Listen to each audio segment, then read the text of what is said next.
Bonjour à tous et bienvenue sur Mosaïque. Grande fête du calendrier, la Saint-Valentin arrive à grands pas. C'est mercredi et c'est un rendez-vous important pour les commerçants. Nous en parlerons avec vous, Claude Wagner. Bonjour. Bonjour. Vous êtes président des vitrines de Sarralbe. Et puis Sandrine est avec nous aussi. Salut. Salut. Alors avec toi, on parlera encore un peu de carnaval, puisque c'est encore la saison. Oui. Mais avant cela, on regarde le 60 secondes du jour. La caravane Mosaïque on Tour s'est invitée à la cavalcade de Putelange. Au lever du jour, 15 techniciens, cadreurs, réalisateurs, animateurs installaient un gros dispositif pour enregistrer une émission exceptionnelle avec des reportages réalisés dans tout le secteur, des rencontres inédites et surtout l'esprit de fête propre à notre région. Une émission à ne pas manquer vendredi prochain sur Mosaïque. Le SFC est à la peine, le match contre le leader était à sa portée. De ce match important qu'il fallait gagner pour sortir de la zone rouge, on retiendra des joueurs qui en voulaient mais qui ne finalisaient pas, le pénalty manqué par Mbarki et une équipe de Nancy très pro qui n'a rien lâché. Le score final de 1-1 est justifié. Laurence Tanger est sélectionnée dans l'émission Deutschland sucht den Superstar. Elle poursuit ainsi son ascension dans le domaine de la chanson. Voilà quelques semaines, elle décrochait la première place au concours Espoir de la chanson dans les Vosges. Samedi, elle a tiré son ticket gagnant pour poursuivre l'aventure de ce télécrochet qui est l'équivalent allemand de la nouvelle star. Nettoyer la forêt après la dernière tempête, les forêts du Beecherland avaient été particulièrement touchées à l'image de ce versant où de nombreux arbres ont été déracinés ou brisés à la base. Des opportunités d'achat de bois se sont présentées pour les particuliers, mais aussi pour les sociétés de débardage. La formation en soins infirmiers séduit de moins en moins, alors que diplômés, tous les étudiants trouvent un travail. On note à Sarreguemines une baisse des inscriptions au concours de 6 à 8% depuis 2 ans. Pour les intéressés, sachez que les inscriptions au concours d'entrée à l'IFSI sont ouvertes jusqu'au 16 mars. 75 nouveaux élèves pourront y faire leur prochaine rentrée. Sandrine, côté météo, j'ai cru voir quelques flocons ce matin. Oui, ce matin c'est possible, mais par contre pour demain on ne devrait plus en avoir. Ah, ouf, on regarde les prévisions pour demain. Avec le Crédit Mutuel, partenaire des grands événements sportifs.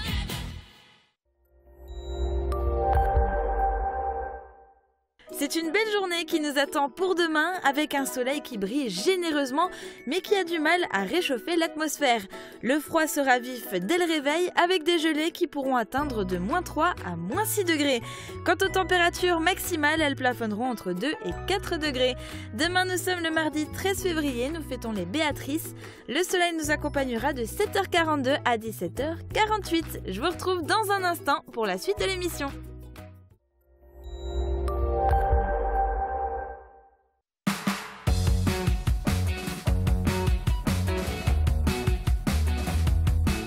Agi Fermeture, le spécialiste de vos fenêtres, portes de garage, portes d'entrée et de vos portes intérieures. Agi Fermeture, une équipe au service de vos projets.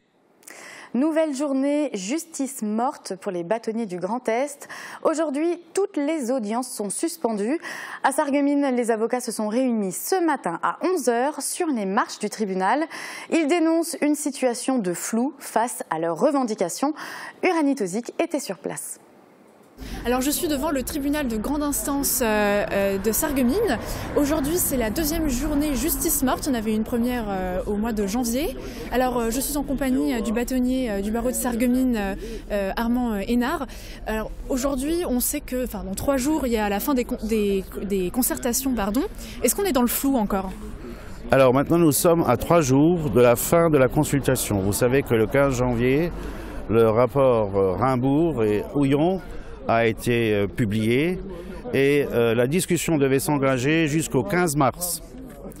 Et d'une manière assez inattendue, la chancellerie a bouleversé ce calendrier et nous nous retrouvons aujourd'hui avec une date finale de verrouillage, si vous voulez, de l'avant-projet dans 3 jours, c'est-à-dire le 15 février au lieu du 15 mars.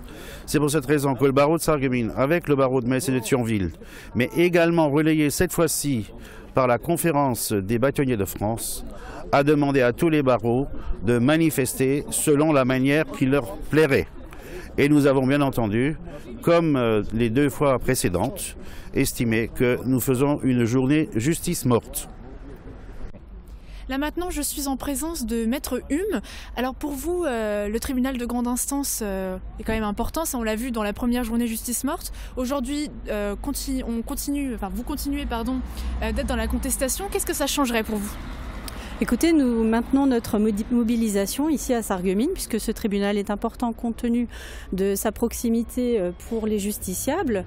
Nous avons ici à Sarreguemines une maison d'arrêt.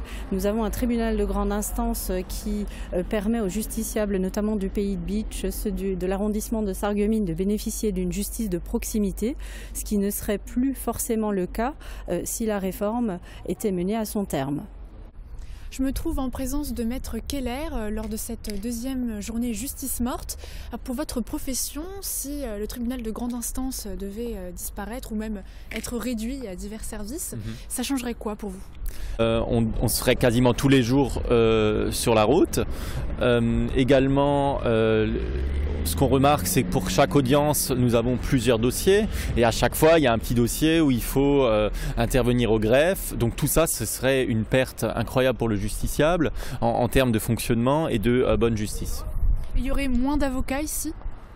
Je pense qu'à terme, oui, vu que nous avons quand même tous des affaires commerciales qui risquent de partir sur Metz. Nous avons également des affaires civiles et dans le projet d'un tribunal judiciaire par département, nous perdrions énormément d'affaires et donc par conséquent, les cabinets d'avocats seraient obligés de s'adapter. Retour maintenant sur les événements du week-end.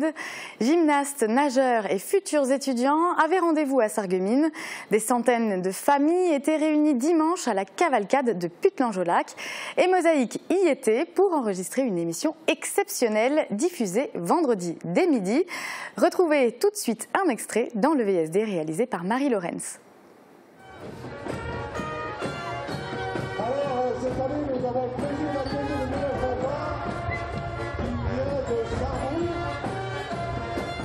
Hier, Putelange a vibré au rythme de la cavalcade.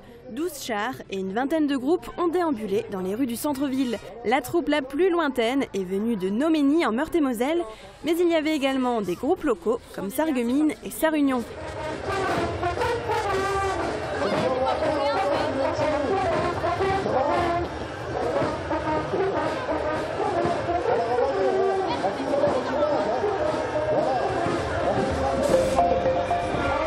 Le monde hospitalier n'est pas au beau fixe. Le personnel médical travaille à flux tendu.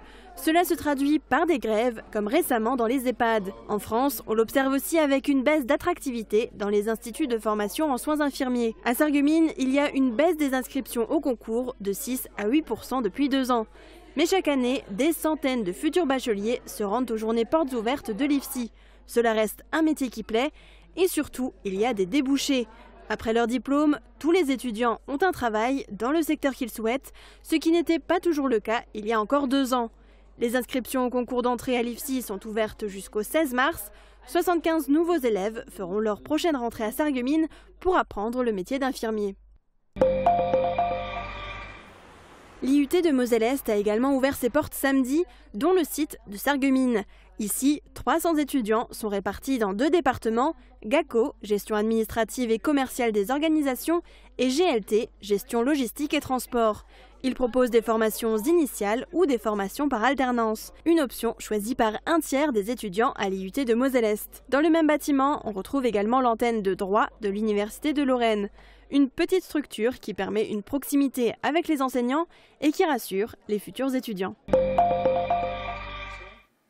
Neptune découverte par calcul, Vénus est la seule planète à tourner dans le sens des aiguilles d'une montre sur elle-même. Uranus à son axe couché. Ces petites anecdotes ont été racontées tout au long d'une conférence par les randonneurs célestes à la médiathèque de Sarreguemines. Ils ont décortiqué les grands domaines de l'astronomie et montré leur matériel utilisé pour observer les astres. Il a fallu vulgariser certains aspects pour que ce domaine scientifique et technique soit accessible à tous. Le public a pu découvrir également les photographies prises par les membres des randonneurs célestes et montrant les avancées technologiques et numériques. Pour les plus jeunes, c'est la découverte de nouveaux jeux, mais pour les plus âgés, c'est un bond dans le passé. Les vieilles consoles de jeux vidéo ont investi la bibliothèque de Großbiederstorf samedi. On pouvait également tester 2 bornes d'arcade confectionnées par des jeunes qui se rendent régulièrement au Checkpoint, la salle de jeu à la médiathèque de Sarreguemines. Les anciennes consoles étaient mélangées aux technologies plus récentes et notamment aux casques de réalité virtuelle. Les jeux remportent toujours un succès auprès de tous les publics et permettent d'attirer du monde dans les bibliothèques de la casque. Les meilleurs gymnastes des départements de l'Aix-Lorraine étaient à Sarreguemines ce week-end. La SOGIM a organisé la compétition qualificative pour l'étape régionale du Grand Est, la dernière étape avant le championnat de France. Le même week-end, des compétitions se déroulaient en Alsace et Champagne-Ardenne. Les notes seront mises en commun pour déterminer le classement et les meilleurs gymnastes participeront au championnat régional le 7 avril à Épinal. Samedi soir, la SOGIM organisait également le challenge Sarlor-Lux, un challenge réduit cette année avec 2 participants allemands et 2 lorrains. Ce sont les Sarrois qui l'ont remporté et qui sont repartis pour 1 an avec le trophée Antoine Gams, ancien dirigeant de la SOGIM, qui aurait fêté d'ailleurs ses 81 ans samedi. Au centre nautique de Sarreguemines, les jeunes étaient aussi en compétition. 10 clubs du département, des catégories jeunes et avenir, ont fait le déplacement. Il s'agit de la première journée du natathlon. Pas de podium ni de classement à la fin du week-end, il faudra attendre les prochains rendez-vous. L'objectif des nageurs, c'est de réaliser les meilleurs résultats lors des différentes journées pour se qualifier parmi les 150 meilleurs nationaux. Pour cela, ils déterminent leur programme, leur nage et auront la possibilité d'améliorer leur score. La finale nationale se déroulera en juillet à Schiltigheim.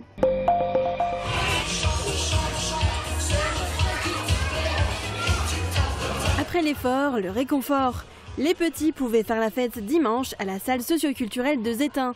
L'association sportive de la commune a organisé comme tous les ans le bal des enfants.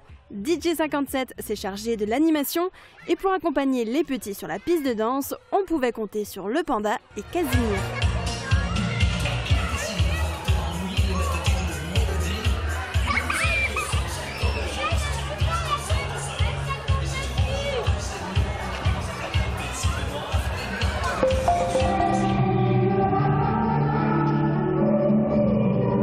Les enfants et les ados ont aussi donné de la voix. La chorale Cassiopée a donné rendez-vous au public à l'église de Vitrin. Ils ont chanté au profit de l'UNICEF. Au programme, une vingtaine de chansons françaises de leur répertoire. Un beau moment de solidarité passé en compagnie des jeunes chanteurs.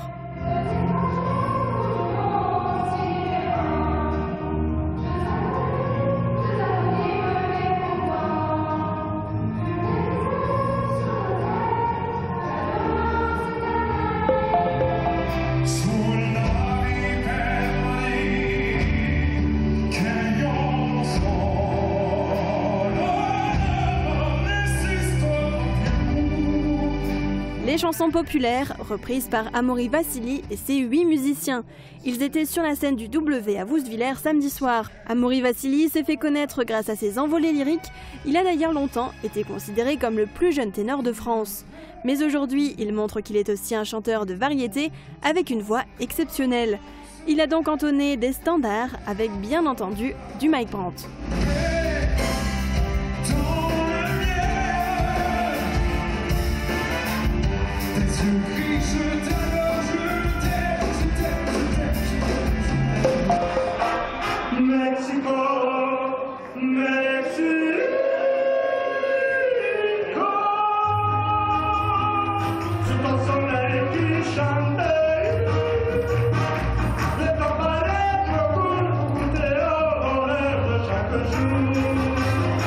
Un petit détour par le Mexique avec les Spitzbuben. Cette année, les membres du carnaval de Neufgrange ont revêtu leur plus beau poncho et sombrero. Samedi, les Spitzbuwe ont donné leur seconde représentation de leur Kappensitzung. Les sketchs, danses et Forza ont ravi les 200 spectateurs.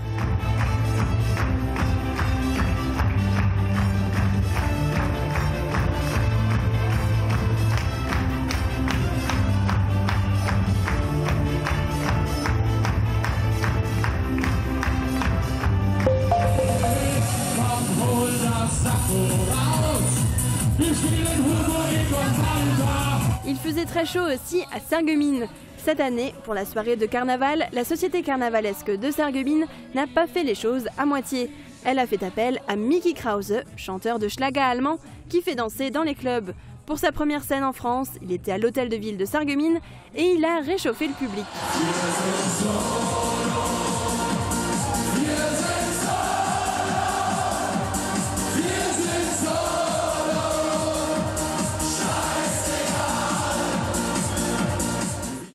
Et encore un grand merci à Stéphanie Berger de la Société carnavalesque de Sarreguemines pour ces images du concert de Mickey Krause. Rappelez-vous, en août 2015, la loi NOTRe était promulguée. De nouveaux territoires sont délimités. Le Grand Est regroupe désormais 3 régions et 10 départements. Il convient à présent de définir une stratégie pour la région, grâce notamment à un outil de planification, le SRADET. Les collectivités régionales et infrarégionales, en concertation, ont d'ailleurs déjà défini des axes de travail. Marie Luf nous en dit plus. Petite Rosselle, musée Les Mineurs, 60 000 visiteurs par an. Une reconversion réussie, un symbole fort pour la région qui pilote le SRADET. Au-delà de l'outil, il est question de stratégie. Quel avenir pour le Grand Est? Quelle priorité? Le concret, ce sera à partir de 2020. Pour l'instant, la région a défini des axes de travail, 3 précisément, déclinés en 40 objectifs et définis non pas unilatéralement, mais en concertation avec les différents territoires du Grand Est. Co-construire avec les territoires, ça veut dire quoi? Ça veut dire concerter, écouter, collecter. Et c'est ce que nous avons fait tout au long de l'année 2017. Nous avons organisé non seulement des séminaires au nombre de 6 dédiés au transport, à l'eau, à l'énergie, au transfrontalier, à la transversalité, au climat. Puis nous avons également collecté des contributions écrites, formalisées, d'une centaine à peu près de partenaires. Et tous les territoires, tous les EPCI du Grand Est ont contribué à cette contribution. Le projet se veut fédérateur. Le législateur vise l'égalité entre les territoires. La région veut impulser un état d'esprit régional, une envie d'avancer ensemble. La méthodologie séduit. On ne s'approprie pas une méthodologie, mais c'est la méthodologie qu'à La République En Marche nous défendons et je défends finalement depuis la Grande Marche en avril 2016, c'est-à-dire d'aller dans une consultation populaire, citoyenne, et puis établir à partir de ça des documents de synthèse qui mettent en évidence les problèmes, puis reproposer ces problèmes pour qu'on réfléchisse sur des solutions. Suivront des débats citoyens et une enquête publique avant l'adoption définitive du SRADET. Pour l'instant, élus et partenaires doivent encore travailler, valider les objectifs, compléter les propositions. Je suis sur la circonscription, la 5e, qui est Sarreguemines Beach. Je pense que le président, Monsieur Roth, le président de la CASC, sera d'accord avec moi pour dire qu'effectivement, nous avons des zones rurales qui ont un problème au niveau de la mobilité et que ça rejoint un peu ce qui a été dit auparavant concernant la désertification de nos territoires. Je pense que c'est un tout et qu'il est vraiment important et urgent de penser à planifier également des infrastructures cohérentes. On a parlé de beaucoup de choses. Bon, il y a des dossiers transport, par exemple, où il y a un énorme travail à faire. Bon, on a beaucoup parlé du transfrontalier. On en parle beaucoup, mais on aimerait voir des choses beaucoup plus concrètes et, je dirais, des décisions qui nous facilitent notre travail dans ce domaine. Donc il y a le numérique, il y a la protection de notre environnement, on a parlé de déchets, il y a énormément de choses qui concernent tous les territoires pratiquement. Pas de budget dédié au SRADET puisqu'on parle de stratégie. Les collectivités régionales et infrarégionales devront s'y conformer. Le SRADET permettra surtout d'y voir plus clair, car il synthétisera tous les schémas existants. En interne, les technocrates l'appellent déjà le schéma des schémas. Sur le savoir-faire, sur l'humain de ce SRADET. Et dans un souci de transparence, la région Grand Est publie tous les documents de travail sur son site web. Vous pouvez les consulter sur le site www.grandest.fr. Ce samedi, le SFC jouait à domicile et recevait le leader du classement, la réserve de l'ASNL. Les faïenciers ont ouvert le score, mais n'ont pas réussi à maintenir leur avantage. Il faut dire que l'ASNL compte pas moins de 8 professionnels dans ses rangs. Un match nul qui fait encore une fois manquer de précieux points pour le maintien. On regarde le résumé. Phase de jeu nancéenne avec Nordine qui se défait de la défense sarregueminoise avec des beaux gestes et puis une belle frappe et une belle détente de Guillaume Capa. Encore ce diable de Nordine qui trouve le soupirail, qui essaie de trouver le soupirail de Guillaume Capa, mais il a fait un très bon match, hein. En tout cas une très bonne première mi-temps, Guillaume. Et là, une longue frappe qui est ambitieuse de la part de Hassan Barki. Non. Allez, il se bat hein, comme un... Oh, c'est bien joué. Il est parti loin. Oh, de penalty. Est-ce qu'il y a penalty? C'est sifflé, donc et carton jaune en plus. Qu'est-ce que fait cet arbitre? Mais c'est pas possible, hein. J'espère qu'il sera au fond, hein, parce que... Eh oui, et voilà, c'est ce que je vous avais dit. Et oui, c'est long. Et combien de joueurs professionnels, tout ce temps, ça déconcentre, et voilà. Ah, elle a été coupée, but! Magnifique! Magnifique but, ça y est! Seydou Simpara! Un coup franc, encore un beau coup franc tiré par Assou, qui ne trouvera pas la tête de Dekoun, mais attention, regardez le cafouillage, ils se battent tous, c'était juste après le but, et il est juste enlevé devant lui, il aurait pu marquer Dekoun.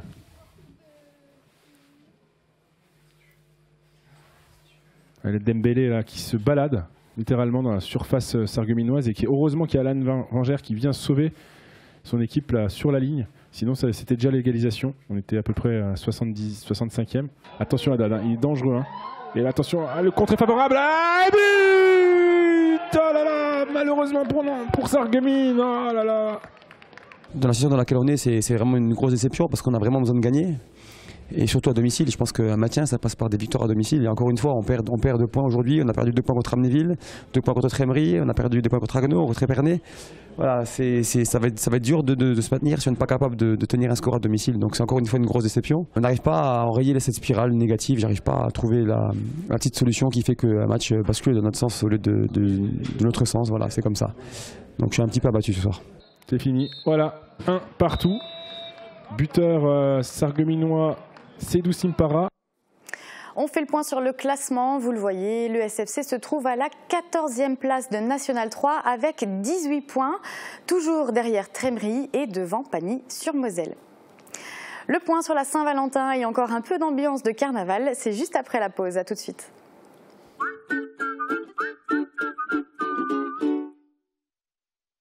Jetzt geht's los. Cette fois, c'est décidé. Je vais chez le tatoueur. Depuis qu'il a son appareil auditif, c'est vraiment plus le même mec.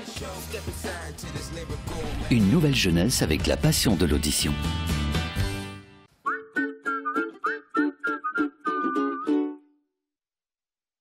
L'esprit de la fête de carnaval se vit sur Mosaïque. Ne manquez pas le départ en immersion à la cavalcade de Putlange et en coulisses avec les piliers des Kappensitzung, le Fotzer et la Tanzmarischen.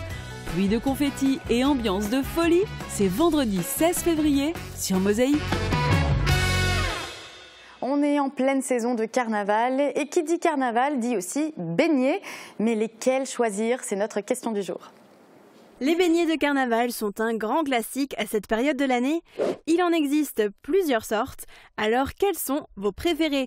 Dites-le nous dans les commentaires.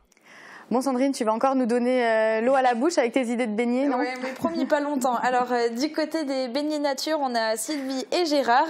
Et du côté des beignets fourrés, on a Célia qui nous dit qu'elle aime les beignets au fromage blanc. Alors je trouve ça sympa. assez original, je connaissais pas du tout. Et moi je vais me permettre de me rajouter dans cette catégorie aussi des beignets fourrés avec les beignets au chocolat. Ah bon. Et pour finir, Laetitia, elle aime les beignets Berliner et les bugnes. Donc c'est des beignets un petit peu différents. Ouais. Bon écoute, on va arrêter là parce que sinon on va avoir trop faim, je pense, sur le plateau. Hein. Et puis il faut dire que Carnaval, c'est pas que les beignets, c'est aussi les déguisements. Et là, je crois que tu es une spécialiste en la matière. Oui, c'est vrai. Alors tous les ans, je vous propose des petits scénarios pour Carnaval où je suis déguisée, où on se met un petit peu en scène. Et cette année, j'ai l'impression qu'il se passe quelque chose d'étrange. Je vais vous laisser découvrir quoi en images.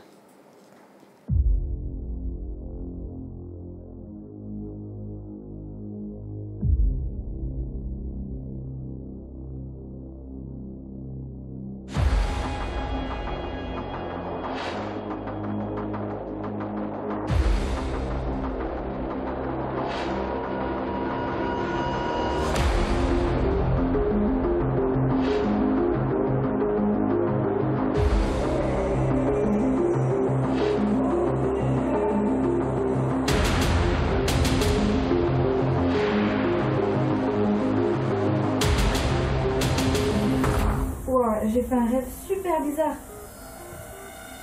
Mais qu'est-ce qui se passe? À suivre. Ça veut dire quoi? On aura la suite demain? Bah oui, c'est ça. D'accord, un rapport avec la cavalcade de Putelange. Tu veux pas nous dire en quoi tu seras déguisée? Non, je garde encore un petit peu le suspense, mais vous découvrirez le fin mot de l'histoire demain. Ah ouais, d'accord, on n'en saura pas plus, quoi. Bon, bah, rendez-vous demain, alors. Claude Wagner, vous êtes ici pour nous parler d'un autre événement. C'est la Saint-Valentin. Alors, la Saint-Valentin, notamment du côté du point de vue, en tout cas des commerçants, puisque vous êtes président des vitrines de Sarralbe. Alors, c'est une association de commerçants. Déjà, combien de membres, combien de commerçants font partie de cette association? Une trentaine, entre 30 et 35 commerçants. Alors, quelle activité? Bah, ça va du fleuriste au garagiste, hein, en fait. Hein. C'est vaste. Oui, c'est vaste, oui. Alors, vous-même, vous êtes commerçant à Sarralbe, vous êtes bijoutier. Concrètement, la Saint-Valentin, est-ce que c'est une vraie aubaine pour les commerçants ou c'est quelque chose qui se perd un peu? Non, c'est un rendez-vous important, notamment dans notre activité, le fleuriste également. Et ça représente, je dirais, une bonne semaine d'activité regroupée sous 2-3 jours. Hein. Donc en termes de chiffre d'affaires ou de quantité de travail, c'est moins que Noël quand même? C'est moins que Noël, oui, mais c'est pas des choses qu'il faut négliger. Hein, puisqu'on traite une clientèle jeune, principalement, bien qu'il y ait des amoureux partout, hein, même chez les plus âgés. Et en fait, c'est un moment de rencontre également pour qu'ils puissent se sublimer l'un l'autre au travers des bijoux qu'ils nous achètent ou des rencontres qu'ils font chez le fleuriste, chez le restaurateur. Donc c'est important que les commerçants se mobilisent, mettent en place des vitrines. Qu'est-ce qui est fait notamment à Sarralbe? Bien, à Sarralbe, on avait organisé pour faire gagner une journée complète, une journée particulière où on vient vous chercher en voiture, on vous emmène chez le coiffeur, chez le masseur, pour 2 personnes bien sûr. Vous vous faites photographier également, on vous offre un bouquet de fleurs, un repas et une parure de bijoux.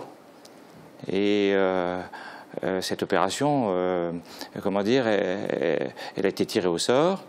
Et ça s'est passé samedi. Oui, ça s'est passé samedi. Oui. Donc il y a déjà 2 gagnants qui vont pouvoir profiter de tout ça. Oui, une journée particulière, une journée en amoureux. Hein. Et on aura on pourra également, au travers du reportage photo qui sera fait autour, on pourra savoir comment ça s'est passé. Donc c'est quand même un cadeau super complet pour 2 et offert donc par les commerçants de Sarralbe. C'est ça, oui. D'accord. Alors plus globalement, comment se porte le commerce à Sarralbe? Il se porte comme partout, hein. En fait, on est obligé de résister en permanence aux attaques du net, mais notre professionnalisme, notre compétence professionnelle fait que les gens viennent malgré tout chez nous pour chercher ce plus qu'on n'a pas ailleurs. Ce conseil et également cet amour du métier, puisque à Sarralbe, on retrouve des métiers qu'on n'a pas forcément ailleurs. Hein, on a bien, comment dire, un horloger traditionnel ou bijoutier traditionnel, on n'en retrouve pas partout, un marchand de cycles. Il y a un moulin à Sarralbe, il y a un meunier. Hein. Il y a également des gens qui font de la chaussure orthopédique et qui savent travailler le cuir. Donc ça, on commence à le perdre un peu partout et à Sarralbe, vous l'avez encore. Et donc c'est aussi à travers des opérations, notamment pour la Saint-Valentin, que vous faites vivre le commerce à Sarralbe finalement. Oui, au travers de ce qu'on a offert, on essaye de faire connaître aussi les différents consommateurs, de découvrir notamment le restaurateur, le photographe, de telle sorte que si ça leur convient, ils vont certainement y retourner. Hein. Voilà, c'est l'idée, c'est de satisfaire le client pour qu'il soit ensuite fidélisé et qu'il vienne faire un premier pas vers le commerçant, quoi. Oui. Alors, au sein de l'association, les vitrines de Sarralbe, chaque commerçant peut faire ce qu'il veut en termes d'opération de communication pour ce genre d'événement, ou est-ce qu'il est lié à l'association forcément ? On n'est pas forcément liés, puisque de toute façon, nous sommes des commerçants indépendants et on aime bien cultiver cette indépendance. Mais disons qu'à partir du moment où on le fait sous l'égide, on se réunit ensemble pour justement mieux communiquer ensemble. Et tel a été le cas lors de cette journée formidable qu'on leur offre. Hein. Alors, on est toujours à l'écoute de chaque commerçant pour que des idées nouvelles viennent apporter, si vous voulez, les consommateurs supplémentaires. Hein. Et c'est vrai que, comme vous le disiez, donc, Internet concurrence aussi les commerçants de proximité. Et ça, c'est une vraie difficulté au quotidien pour vous ? Bien sûr. Bien que sur Internet, vous ne pouvez pas juger vraiment de ce que vous allez vous faire livrer. Dans nos activités, vous pouvez toucher, vous pouvez le conseil du professionnel, on peut vous dire, écoutez, ne prenez pas ceci, prenez plutôt cela. C'est des éléments que vous n'avez pas au niveau du net. C'est vrai. Et en tout cas, voilà, la Saint-Valentin reste une date clé pour les commerçants et pour les consommateurs. Et donc, on l'a compris, à Sarralbe, on a de quoi faire plaisir et surtout des conseils pour faire plaisir. Merci beaucoup d'être venu sur notre plateau pour nous en parler. On s'intéresse à présent à un nouveau sport, la pétanque, et surtout à deux joueurs avec un accent aussi chantant pour un champion de Moselle de pétanque. C'est sûr, il est originaire du Sud. Jean Birkel s'est rendu au Boulodrome de Vousvillers où il a rencontré le coach Roland Robert, un ancien qui fait jouer la jeune génération à l'image de Cyril Haussmann. Rencontre autour du cochonnet, mais sans les cigales. 2, 3. Ça fait à peu près 2 ans et demi que je joue à la pétanque. J'avais des cousins à moi, des amis qui jouaient tous les jours. Je jouais beaucoup au foot avant ça, donc j'avais une passion pour le foot. Donc j'ai arrêté le foot pour me consacrer entièrement à la pétanque. J'ai joué avec mon père, j'ai joué avec ma mère, donc c'était bien quand j'avais 6 ans. Donc c'est venu de là, puis après on a commencé un peu les championnats, les concours, et c'est de là où c'est parti, quoi.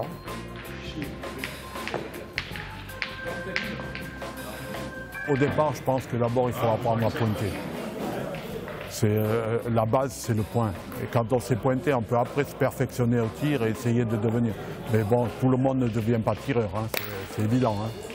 C'est une question d'adresse et bon, tout le monde n'a pas ça. Hein, parce qu'il faut s'entraîner au moins 2-3 fois par semaine, à 2-3 heures chaque fois. Et je pense que bon, surtout les jeunes, ça progresse. Je vois avec les jeunes là, que j'ai au club, ça a beaucoup progressé en 3 ans. Le club a démarré, s'est affilié en 2015. Et la première année, bon, comme moi j'étais quand même le gars qui avait le plus d'expérience, j'ai décidé de prendre le club un peu en main, de le lancer. Alors on a fait une équipe en championnat qui a fini première, d'ailleurs invaincue la première année. La deuxième année, donc, on est monté et là on est arrivé à faire 2 équipes. Et sur les 2 équipes, il y en a une qui est de nouveau montée. C'est-à-dire que les 3 premières années de championnat, on est monté 3 fois. Ça tient, je pense, déjà aux joueurs hein, qui vraiment se sont donnés à fond. Hein. Tous les samedis, ils étaient là, il n'y a jamais un qui a manqué. Et ça, c'est important. Et puis l'ambiance, quoi, qui était super. Tout le monde va dire que c'est beaucoup de loisirs. Non, bien au contraire, c'est de la compétition. C'est aussi dur qu'un match de foot. Donc un match de foot, c'est physique, alors que la pétanque, c'est très très mental. Quand on est en championnat et tout ça, il faut savoir quoi faire. J'aime bien les championnats, c'est quelque chose que je recherche. Me confronter avec des joueurs plus hauts, donc à un niveau plus élevé bien sûr. De jouer bien sûr avec les copains. Donc les copains, tester, voir notre niveau un peu. Car dans la pétanque, on peut battre n'importe qui et on peut perdre aussi contre n'importe qui, ça faut le savoir aussi. Le niveau est très relevé chez nous, très très relevé. Dans la Moselle, je pense que c'est un des niveaux les plus élevés dans la pétanque. Donc il y a des sacrés joueurs, on va dire, chez nous, des très très bons joueurs. J'ai une expérience quand même qui date d'à peu près 40 ans de pétanque, avec quand même quelques résultats. J'étais 3 fois champion de Moselle. Je suis originaire de l'Ardèche. Quand je retourne, je fais souvent des nationaux là-bas, des gros concours. J'ai toujours des copains là-bas et puis bon, je joue avec les autres là-bas. La pétanque me suit partout. Hein. J'ai toujours, quand je pars en vacances, j'ai des boules avec. Hein. Dans l'Ardèche, il y a très peu de boulodromes. On joue n'importe où, sur un chemin, sur une place, n'importe. Hein. Ça joue partout. Hein. C'est surtout une tradition, hein, parce que bon, dans le sud, tout le monde pratique plus ou moins la pétanque. Quoi. Mais ils sont admiratifs quand je leur dis qu'on a un boulodrome chauffé et tout. C'est le rêve de tout le monde. Hein. Voilà, c'est la fin de cette émission. Merci de l'avoir suivi. Je vous souhaite à tous une très belle semaine sur Mosaïque.